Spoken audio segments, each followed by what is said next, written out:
Haïti. Le nom évoque des images d'une culture vibrante, de paysages à couper le souffle et du rythme contagieux de la musique compas. Pourtant, derrière cette façade idyllique, se cache une nation aux prises avec une dure réalité. Les rues, autrefois pleines de vie, sont maintenant souvent en proie à la peur. Les mélodies joyeuses de la vie quotidienne sont ponctuées par les échos glaçants des coups de feu. C'est le visage d'Haïti que l'on voit rarement dans les brochures touristiques, une nation prise en otage par une violence des gangs omniprésente qui s'est infiltrée dans tous les aspects de la vie quotidienne.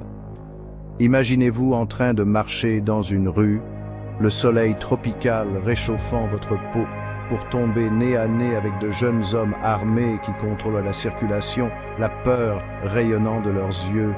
Imaginez des enfants, leurs rires réduits au silence, incapables d'aller à l'école parce que leurs salles de classe sont devenues des champs de bataille. C'est la réalité effrayante pour des millions d'Haïtiens, vivant sous la menace constante de la violence, leur vie à la merci des caprices de gangs qui opèrent en toute impunité. Les histoires qui nous parviennent d'Haïti brossent un tableau sombre. Les marchés, autrefois des centres de commerce animés, sont étrangement vides, leurs vendeurs ayant trop peur pour travailler. Les hôpitaux, déjà rares et pauvres, sans ressources, luttent pour faire face à l'afflux de victimes par balle. Les besoins les plus élémentaires, comme la nourriture et l'eau, deviennent des luxes alors que les gangs contrôlent l'accès aux ressources vitales, tenant des communautés entières en otage. C'est une crise aux proportions inimaginables, un réseau complexe de problèmes interconnectés qui ont abouti à cette tempête parfaite de violence et de désespoir. Pour comprendre les racines de cette crise, nous devons plonger au cœur de l'histoire mouvementée d'Haïti, explorer les facteurs qui ont alimenté la montée en puissance de ces gangs et l'impact dévastateur qu'ils ont eu sur cette nation autrefois fière.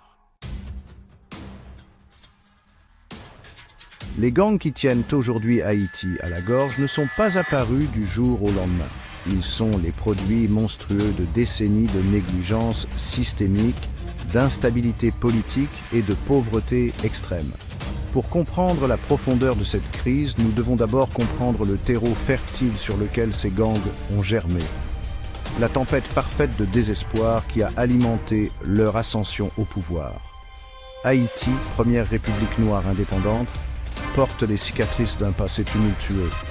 Des dictatures brutales à une dette extérieure écrasante, la nation a été prise au piège d'un cycle de pauvreté et d'instabilité.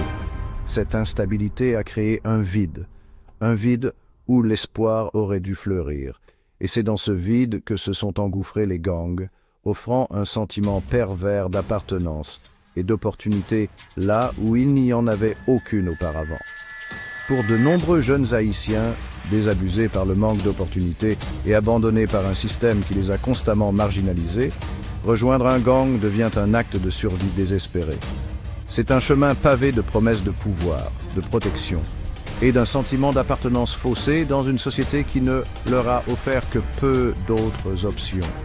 Ces gangs prospèrent sur le désespoir des marginaux, s'attaquant aux plus vulnérables de la société.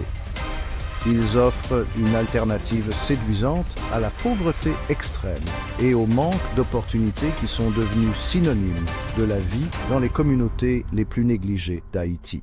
Pour briser ce cycle de violence, nous devons nous attaquer aux causes profondes, en nous attaquant aux problèmes systémiques qui ont créé ce terreau fertile au désespoir.